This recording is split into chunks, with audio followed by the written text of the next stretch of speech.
नमस्कार, कांचन मधुकर या यूट्यूब चॅनलमध्ये तुमचं पुन्हा एकदा स्वागत आहे।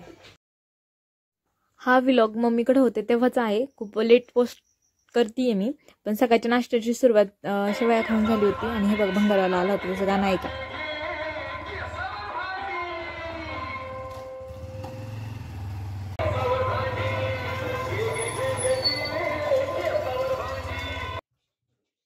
मम्मीनी ना मायरासाठी चुलीत बटाटे भाजले होते।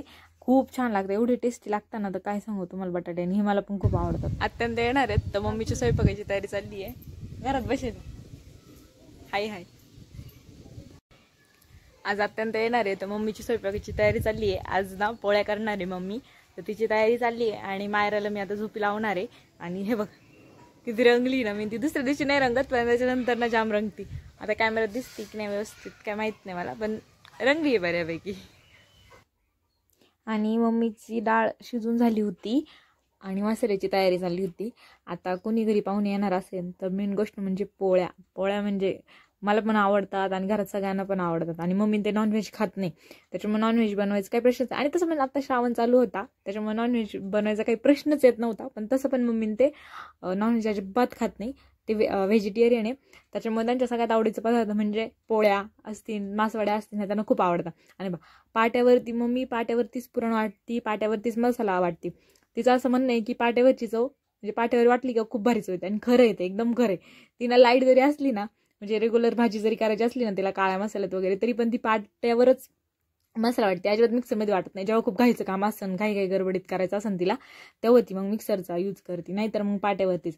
आणि म्हटलं तेवढं पुरण कधी वाटून व्हायचं पाट्यावरती, म्हटलं अगं दे मी चाळणीत वाटते। ती म्हटली नाही नाही मी वाटते पाट्यावरती। मग चाललं होतं तिचं पाट्यावरती वाटायचं काम। मला टेस्ट करायला देते बघा, तिने असं करून दिलं बरं का मला टेस्ट करायला। असं कोण कोण करून खातं मला पण सांगा। मम्मीने लगेच पोळ्या करायला घेतल्या, तिचा सारभात पण झाला होता आणि भज्यांची पण तिने तयारी करून ठेवली होती। तोपर्यंत माझं इकडे जाय तिकडे जाय तेच चाललं होतं।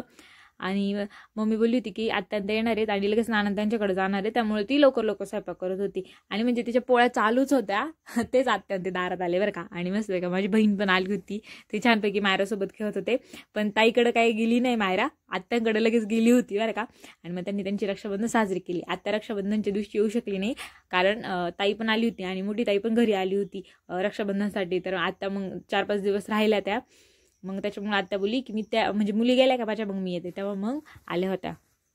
आणि मग त्यांनी छानपैकी रक्षाबंधन केली। पण काय भावना त्याच असतात, ओढ भावाच्या घरी यायची ती एकच।